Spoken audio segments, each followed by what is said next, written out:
Soybean उत्पादकांसाठी आमदार भावना गवळी मैदानात उतरल्या। सोयाबीन दराबाबत मुख्यमंत्र्यांना त्यांनी विनंती करणार आहे। तर प्रति क्विंटल 6000 रुपये दरासाठी विनंती करणार असून आमदार भावना गवळी यांनी शेतकऱ्यांना आश्वासन दिलेले आहे। कमीत कमी 6000 रुपये आपल्याला सोयाबीनला भाव द्यावाच लागेल, तरच शेतकरी बांधव सुद्धा आपल्या पायावर उभा राहू शकेल आणि त्याला ही मदत मिळणार आहे। जरी एमआरपीच्या भावामध्ये आम्ही तात्काळ काही फरक पडत नसेल तर निदान केंद्र सरकारने तो हिस्सा दिला पाहिजे।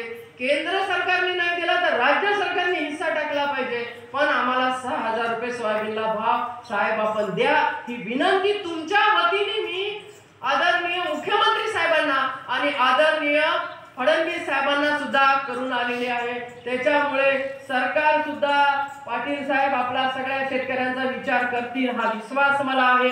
शेतकऱ्याला वाऱ्यावर सरकार सोडणार नाही।